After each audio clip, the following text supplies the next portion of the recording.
Hello everyone and welcome. So कैसे हैं आप लोग? उम्मीद है अच्छे होंगे। आज हम लोग एक क्वेश्चन से वीडियो को स्टार्ट करने वाले हैं और ये क्वेश्चंस किसी स्टूडेंट ने पूछा है, आयुषी ने पूछा है। सो इस क्वेश्चंस को पहले सॉल्व करते फिर हम अपने क्लास को कंटिन्यू करेंगे और जहाँ पे हमने लास्ट क्लास में छोड़ा था, अगर आपको याद हो तो लास्ट क्लास में हमने टाइप 5 को स्टार्ट किया था और मैंने आपको टाइप 5 के अंदर क्वेश्चन नंबर 1 बताया था और क्वेश्चन नंबर 3 के एक क्वेश्चन को सॉल्व करना सिखाया था। आज हम लोग टाइप 5 में क्वेश्चन नंबर 2 को समझेंगे और बहुत ही मज़ेदार क्वेश्चन है, बहुत ही अच्छे तरीके से समझेंगे और आपको मज़ा भी आएगा समझने में। लेकिन उसको स्टार्ट करने से पहले थोड़ा सा इस क्वेश्चन को देखते हैं। ये क्वेश्चन थोड़ा सा मज़ेदार है।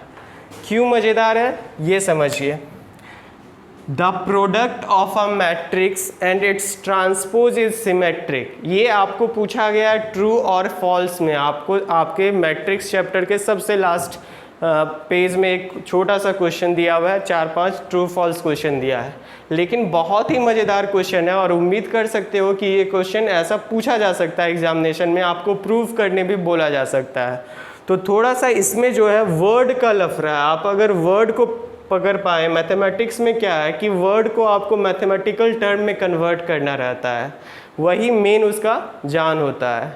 तो हम लोग यहाँ पे देखेंगे, यहाँ पे इस वर्ड में छिपा हुआ क्या है, इस सेंटेंस में जो यहाँ पे दिया गया है क्वेश्चन में, उससे हम डिराइव क्या कर सकते हैं। तो ध्यान से क्वेश्चन को देखिए, क्या बोला जा रहा है। The product of a matrix, ध्यान से समझिएगा। पहला वर्ड जो इम्पोर्टेंट है वो है product. The product of a matrix and सबसे पहला क्या हो गया, प्रोडक्ट। किसका किसका प्रोडक्ट बोला जा रहा है, matrix and it's transpose is symmetric. अब यहाँ पे अगर आप देखेंगे 3 पोर्शन है। पहला पोर्शन में आपसे बोला है कि आप प्रोडक्ट निकालना है किसी का। फिर दूसरे पोर्शन में आपको थोड़ा सा और खोला, वो क्या बोला, किसका किसका प्रोडक्ट होना चाहिए, मैट्रिक्स और उसके ट्रांसपोज का। और लास्ट पोर्शन में क्या बोला, क्या ये प्रोडक्ट सिमेट्रिक है या नहीं। तो सबसे पहले हम लोगों को क्या निकालना होगा, हम लोगों को प्रोडक्ट निकालना होगा। तो ऐसे क्वेश्चन में अगर आपका माइंड ऑपरेट नहीं कर रहा, आपको कहीं भी प्रॉब्लम आ रहा है, तो एकदम कंसेप्ट पे सिर्फ फोकस करना है। कंसेप्ट क्या बोलता है कि अगर ट्रांसपोज के बराबर कोई मैट्रिक्स है तब वो सिमेट्रिक होगा। तो यहाँ पे हम लोग क्या करते हैं, एक अपने से एक मैट्रिक्स को एज्यूम कर लेते हैं, खुद से कोई मैट्रिक्स को मान लेते हैं। सपोज करते हैं कोई एक मैट्रिक्स है 1 2 3 4। अब क्वेश्चन क्या बोल रहा है कि क्या प्रोडक्ट सिमेट्रिक है या नहीं। तो पहले हम लोगों को प्रोडक्ट निकालना होगा। किसका किसका प्रोडक्ट निकालना होगा, मैट्रिक्स और उसके ट्रांसपोज का। तो अगर ये मैट्रिक्स है तो इसका ट्रांसपोज हम लोगों को क्या हो जाएगा, रो को कॉलम में कन्वर्ट करेंगे। फर्स्ट रो है 1 और 2, तो वो फर्स्ट कॉलम हो जाएगा 1 और 2। सेकेंड रो है 3 और 4, तो सेकेंड कॉलम क्या हो जाएगा 3 और 4।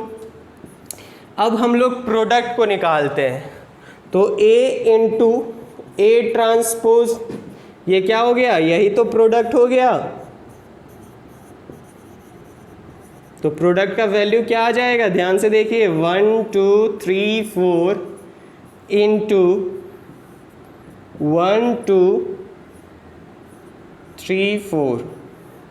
अब यहाँ से मल्टीप्लिकेशन हम लोग जैसे करते हैं वैसे करेंगे। ये 2 इंटू 2 ऑर्डर का है, ये भी 2 इंटू 2 ऑर्डर का है। तो मतलब मल्टीप्लिकेशन होगा और नए मैट्रिक्स का ऑर्डर क्या आ जाएगा, ए बी का 2 इंटू 2। तो ए बी 2 इंटू 2 ऑर्डर का है। तो अब ध्यान से समझिए, इसमें कितने रो कितने कॉलम होंगे, 2 रो 2 कॉलम। तो ये फर्स्ट कॉलम हो गया, ये सेकेंड कॉलम हो गया। अब वैल्यू कैसे निकालते हैं, अगर इस प्लेस का वैल्यू निकालना है, ये फर्स्ट रो फर्स्ट कॉलम में आ रहा है, तो फर्स्ट रो को मल्टीप्लाई करेंगे फर्स्ट कॉलम के साथ, क्या हो जाएगा, ध्यान से देखिए, 1 इंटू 1 1 प्लस 2 इंटू 2 4। नेक्स्ट ये इसका पोजीशन क्या है, फर्स्ट रो का पार्ट तो है लेकिन सेकेंड कॉलम का पार्ट है इस बार। तो इस बार फर्स्ट रो किसके साथ मल्टीप्लाई होगा, सेकेंड कॉलम के साथ। क्या हो जाएगा, 1 इंटू 3 प्लस 2 इंटू 4 8। इसी तरीके से इसका क्या पोजीशन है, सेकेंड रो फर्स्ट कॉलम, तो सेकेंड रो किसके साथ मल्टीप्लाई होगा, फर्स्ट कॉलम के साथ। क्या हो जाएगा 3 इंटू 1 3 प्लस 4 इंटू 2 8, तो 3 प्लस 8।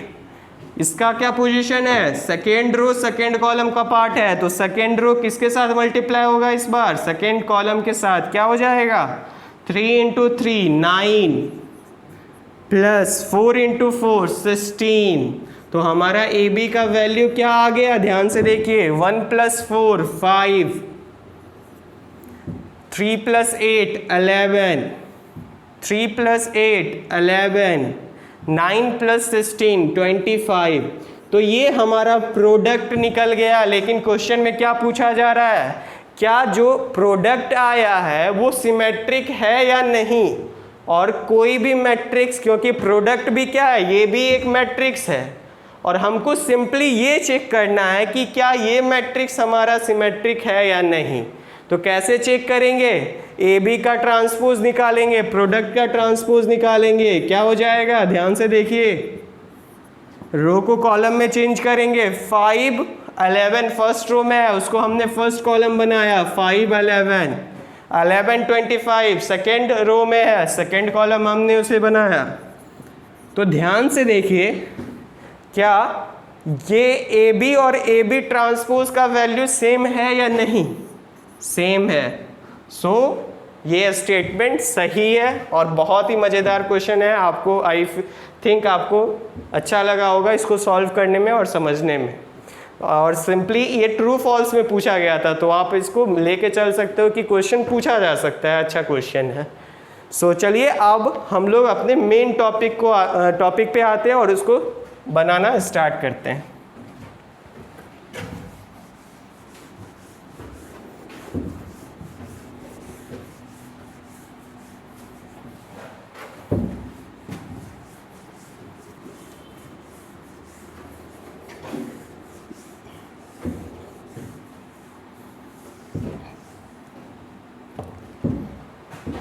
सो टाइप 5 में आज हम लोग क्वेश्चन 2 को सॉल्व करेंगे। बहुत ही अच्छे तरीके से पहले क्वेश्चन को समझिए। क्या बोला जा रहा है, find the product of two matrix. कोई दो मैट्रिक्स दिया हुआ है, ए मैट्रिक्स और बी मैट्रिक्स, और सबसे पहला काम हम लोगों को बोला जा रहा है कि आप इन दोनों मैट्रिक्स का प्रोडक्ट को निकालिए। तो क्या है मैट्रिक्स, लिख लेते हैं सबसे पहले उसको। ए मैट्रिक्स हमारा दिया हुआ है -5 7 1 1 1 -1 3 -5 1। इसी तरीके से एक बी मैट्रिक्स दिया हुआ है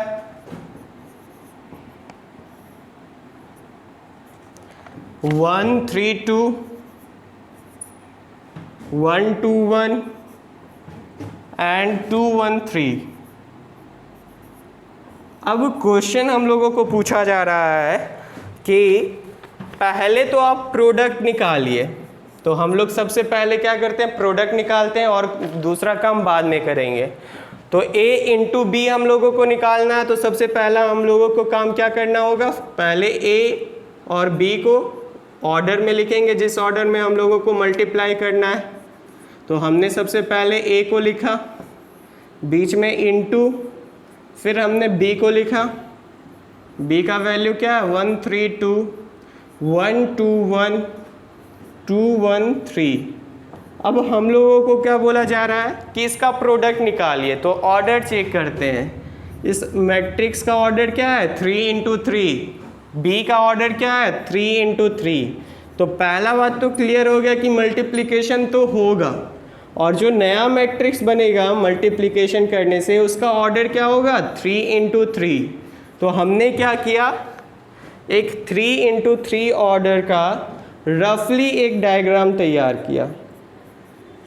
तो इससे क्या पता चल रहा है कि इस मैट्रिक्स के अंदर 3 रो होने वाले हैं और 3 कॉलम होने वाले हैं। तो 3 रो के लिए हमने कुछ ऐसे डाला, और ये एक कॉलम का भी फॉर्मेशन इस दौरान हो गया है। अब एक्स्ट्रा 2 कॉलम और हम लोगों को ड्रॉ करना है। चलिए अब ध्यान से समझते हैं। सिर्फ आपको पोजीशन पता करना है। मैंने मल्टीप्लिकेशन से लेकर स्टार्टिंग तक अभी यही बताया। मैट्रिक्स में एक कंसेप्ट होता है, आपको उस कंसेप्ट को पकड़ना है। अगर आप एक्चुअल में सही बनाना चाहते हो क्वेश्चन, तो कंसेप्ट क्या बोलता है, आप जिस पोजीशन का वैल्यू निकालना चाहते हो उसके रो और कॉलम का पोजीशन पता करो, फिर पहले से उस नंबर ऑफ रो को निकालो, दूसरे से उस कॉलम नंबर को निकालो और दोनों को आपस में मल्टीप्लाई कर दो। तो ध्यान से देखिए, ये पहला रो पहला कॉलम का पार्ट है, तो first row will be multiplied by first column. क्या हो जाएगा, -5 into 1 -5 plus 1 into 3 plus 3 into 2 6। ये किसका पार्ट है, तो फर्स्ट रो का तो पार्ट है लेकिन सेकेंड कॉलम का पार्ट है। तो इस बार फर्स्ट रो को किसके साथ मल्टीप्लाई करेंगे, सेकेंड कॉलम के साथ। क्या हो जाएगा, -5 into 1 -5 plus 1 into 2 plus 3 into 1 3। इसका क्या पोजीशन है, ध्यान से देखिए, फर्स्ट रो का तो पार्ट है लेकिन थर्ड कॉलम का पार्ट है। तो इस बार फर्स्ट रो किसके साथ मल्टीप्लाई होगा, थर्ड कॉलम के साथ। क्या हो जाएगा ये, -10 प्लस 1 प्लस 9। इसका निकालते हैं, ये सेकेंड रो फर्स्ट कॉलम का पार्ट है। तो इस बार सेकेंड रो, हमेशा पहले मैट्रिक्स से रो को उठाना है, रो को टेक आउट करना है। तो इस बार सेकेंड रो किसके साथ मल्टीप्लाई होगा, फर्स्ट कॉलम के साथ। क्या हो जाएगा, 7 into 1 7 plus 1 into 3 plus -5 into 2 -10। तो यहाँ पे हम लोग प्लस को हटा के क्या लिख देंगे, -10। ये इसका पोजीशन क्या है, सेकेंड रो सेकेंड कॉलम। तो सेकेंड रो को सेकेंड कॉलम के साथ मल्टीप्लाई करते हैं। क्या होगा, 7 इंटू 1 7 प्लस 1 इंटू 2 -5 इंटू 1 -5। इसका क्या पोजीशन है, second row but third column. तो सेकेंड रो को थर्ड कॉलम के साथ मल्टीप्लाई करते हैं। 7 into 2 14 plus 1 into 1 1 -5 into 3 -15। Third row first column, third row will be multiplied by first column. क्या हो जाएगा, 1 इंटू 1 1 -1 इंटू 3 तो -3 प्लस 1 इंटू 2 तो +2। थर्ड रो सेकेंड कॉलम, तो third row will be multiplied by which column, second column. क्या हो जाएगा, 1 into 1 1 -1 into 2 क्या होगा, -2। तो प्लस को हटा के यहाँ पे क्या लिख देंगे, -2 प्लस 1 इंटू 1 फिर से 1।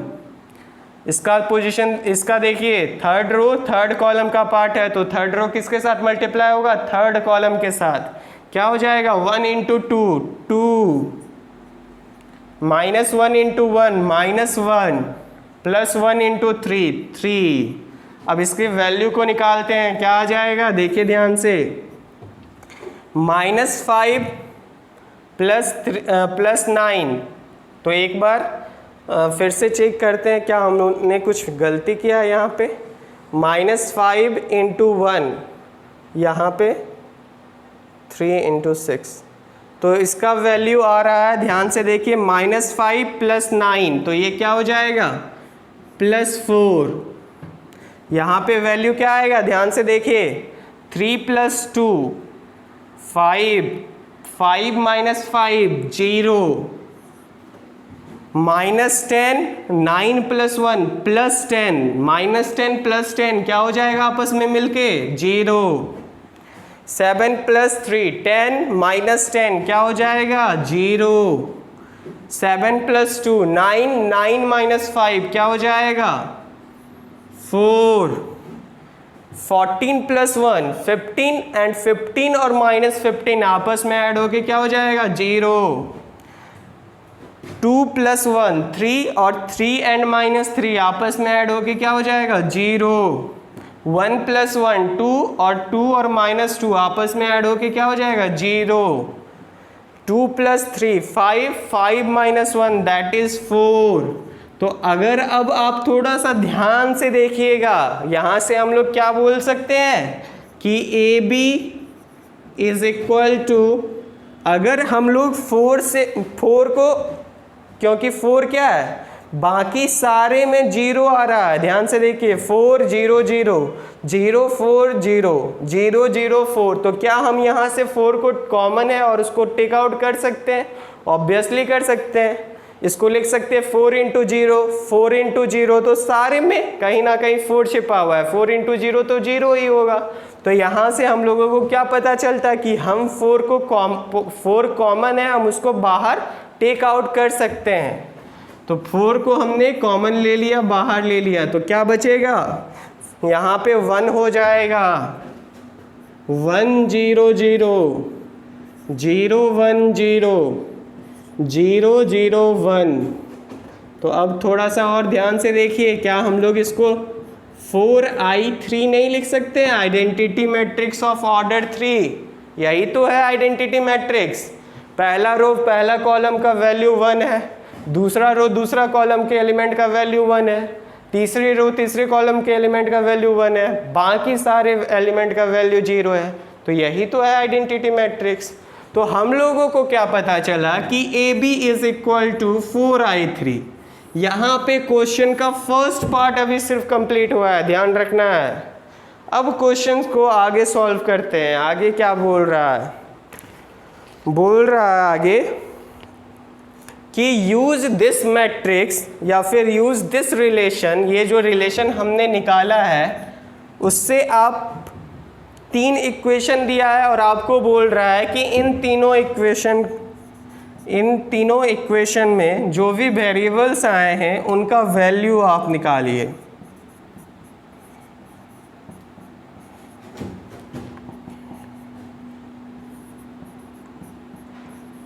अब थोड़ा सा क्वेश्चन को अच्छे से समझिए। पहले क्वेश्चन आपको क्या बोल रहा है कि यहाँ पे जो आप ट्रेडिशनल मेथड, मैट्रिक्स मेथड का यूज़ करके वेरिएबल्स के वैल्यू को निकालते थे, वैसा आपको यहाँ पे नहीं करना। आपको यहाँ पे जैसे हम लोग क्या करते थे, एक मैट्रिक्स ए तैयार करते थे, उसका एलिमेंट क्या होता था 1 3 2 1 2 1 2 1 3। ऐसा नहीं करना है आपको, तीनों मैट्रिक्स यहाँ पे तैयार नहीं करना है। आपको सिर्फ इसी रिलेशन से किसी तरीके से आपको वैल्यू निकालना है तीनों वेरिएबल का। तो अब पैटर्न जो लास्ट क्लास में मैंने आपको पैटर्न बताया था जिस पे हम लोग वेरिएबल्स का वैल्यू निकालते हैं, पैटर्न वही रहेगा। कैसे? थोड़ा सा ये देखिए। हमने अभी सपोज किया कि थोड़ा सा अपने कन्वीनियंस के लिए मान लिया कि ए मैट्रिक्स ये है। अब जैसे करते थे उसी तरीके से करते हैं हम लोग कि एक्स मैट्रिक्स को भी मानते हैं। एक्स का वैल्यू क्या है? X Y Z. और एक सी मैट्रिक्स को भी हम लोग मानते हैं। सी का वैल्यू क्या हो जाएगा? 1 7 2। तो हमने इसको तो किया, इसको माना अपने कन्वीनियंस के लिए, लेकिन अब उस प्रोसेस को कंटिन्यू नहीं कर सकते हैं। प्रोसेस हम लोग क्या करते थे, थोड़ा सा मैं इसको रब आउट करता हूँ।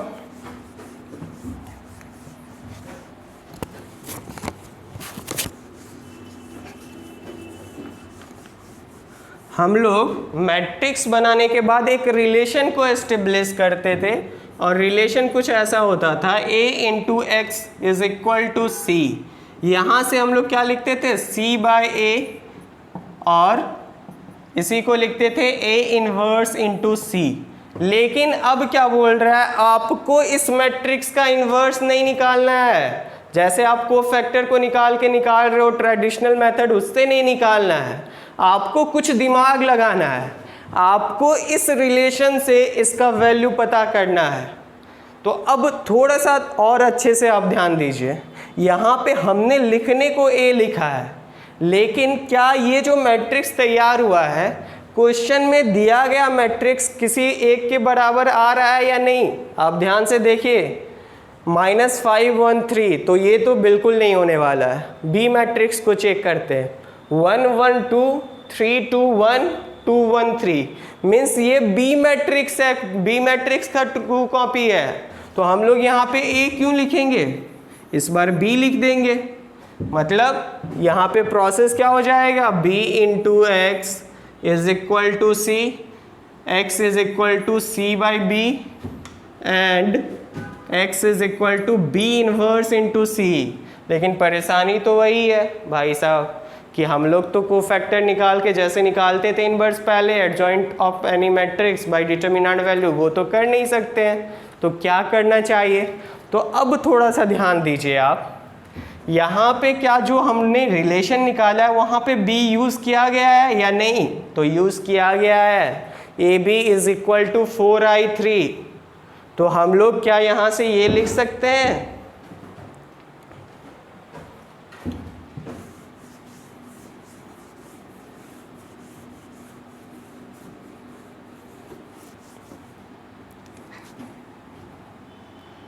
A is equal to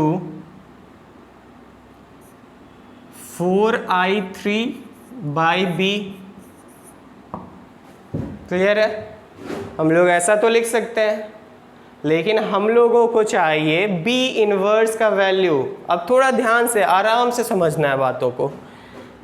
a 4 को इधर करते हैं क्योंकि हम लोगों को b इनवर्स चाहिए, और यहाँ पे क्या है 1/b इंटू i3। अगर हमने 4 को इक्वल टू के साइड किया तो इधर मल्टीप्लाई में था तो ये डिवीज़न में आ गया, और हमने i3/b को लिखा 1/b इंटू i3। अब ध्यान से समझिए बातों को। 1/b को हम लोग क्या लिखते हैं, 1/ मैंने आपको लास्ट क्लास में बताया था, इसी को इन्वर्स बोलते हैं। तो इसको हम लोग लिख सकते हैं b इनवर्स इंटू i3। और अब एक नया चीज़ आपको याद रखना है, जब भी आप किसी मैट्रिक्स को किसी आइडेंटिटी मैट्रिक्स के से मल्टीप्लाई करोगे तो वैल्यू वही आएगा जो मैट्रिक्स है। आप सपोज करिए अगर आपको कठिनाई होती है तो आप मान लीजिए identity matrix is equal to 1, तो 1 से किसी नंबर को मल्टीप्लाई करते हैं तो वो नंबर तो वही रहता है। तो सेम कंसेप्ट यहाँ पे अप्लाई करना है। इसका मतलब क्या हो गया कि a/4 is equal to B inverse, मतलब मेरे को b इनवर्स का वैल्यू आसानी से मिल जाएगा।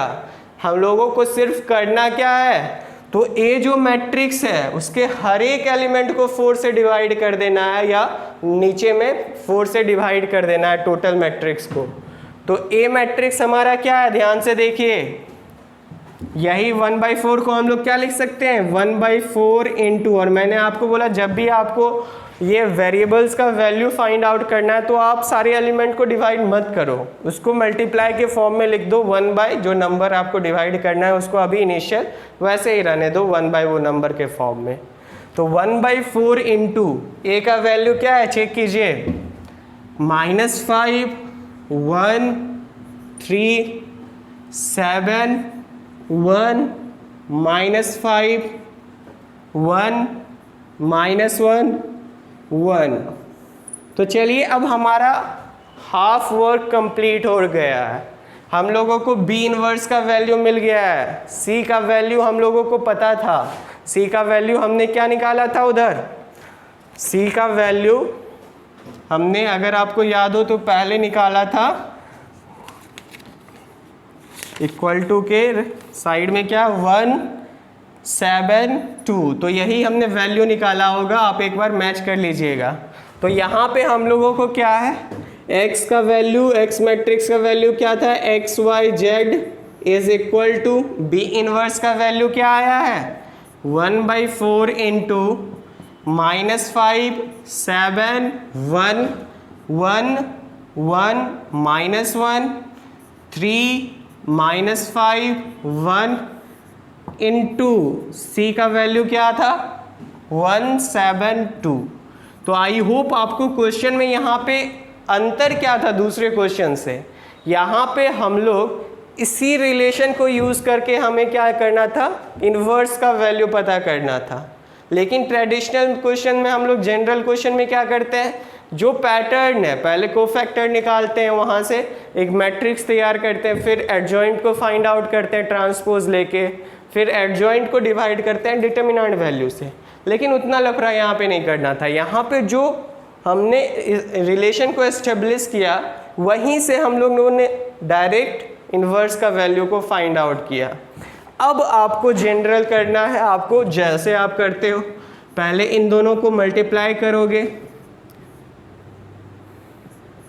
इधर कुछ वैल्यू आएगा, जो भी वैल्यू आएगा उसको 4 से डिवाइड कीजिएगा और लास्ट में कंपेयर कर दीजिएगा, एक्स वाई जेड का वैल्यू निकल जाएगा। तो ध्यान से एक बार मैच कर लेते हैं, या फिर मैं ही कर देता हूँ यहाँ पे।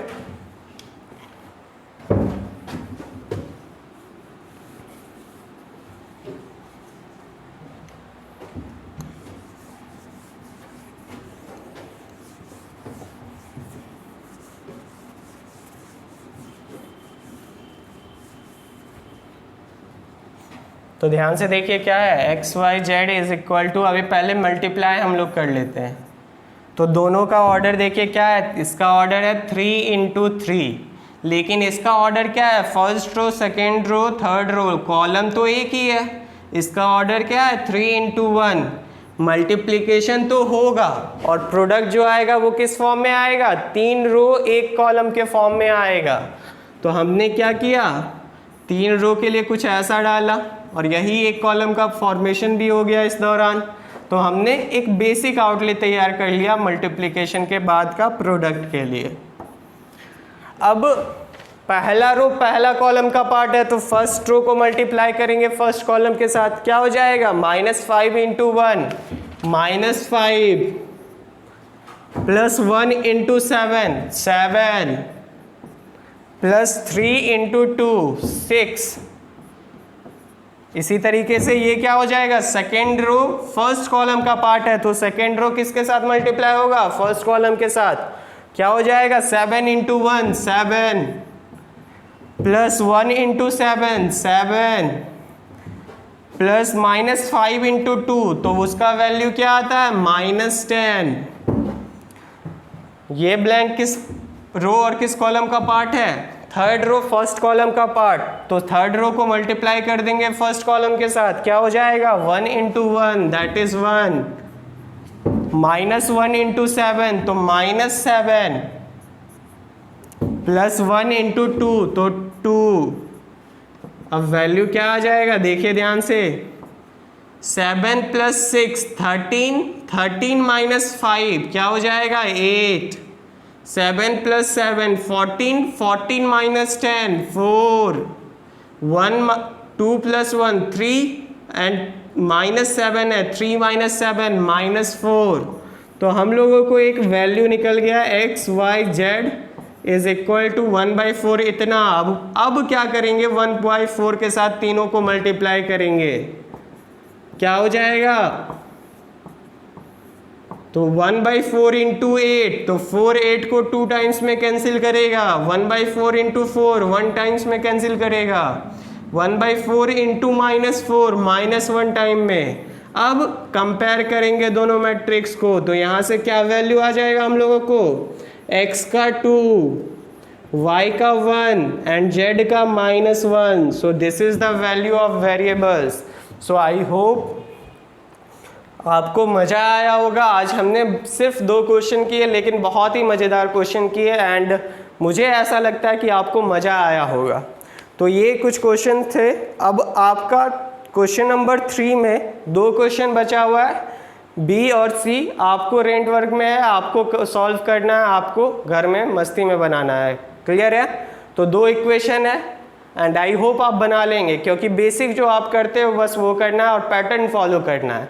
सबसे पहले 3 मैट्रिक्स तैयार करेंगे और फिर इस रिलेशन को याद रखेंगे। यहाँ पे बी से मिल रहा था इसलिए बी का नेमिंग किए थे हमने, लेकिन आप जनरल क्या करोगे, आप ए ही नेमिंग करोगे। जो मैट्रिक्स आप तैयार करोगे वेरिएबल्स के कोफिशिएंट से, उसको हमेशा ए ही नेमिंग करना। क्लियर है? सो आज यहीं तक रहने देते हैं एंड आई होप आपको क्लास में मज़ा आया होगा। हम लोग नेक्स्ट क्लास में मिलेंगे एंड प्रोबेबली वो क्लास हमारा मैट्रिक्स का लास्ट क्लास होगा। उसके बाद हम लोग एक 1 से 2 सेशन लाइव करेंगे, जिसमें आपको अगर कोई भी समस्या होगा तो आप उस पर वहाँ पे क्वेश्चंस को क्लियर कर सकते हो। और मैंने आपको पहले ही बोला कि अगर आपको बनाने के दरमियान कोई भी समस्या आ रहा है तो आप उसको क्लियर कर सकते हैं। आप ऐप में जो आपको मैसेज फैसिलिटी दिया है आप वहाँ से भी क्लियर कर सकते हो डाउट को। उसके बाद आप इस पे भी मैसेज करके अगर आपको कुछ ज़्यादा परेशानी आ रही है या मैसेज करने में आपको मतलब कहीं पे पता नहीं चल रहा है तो आप यहाँ से भी क्लियर कर सकते हो।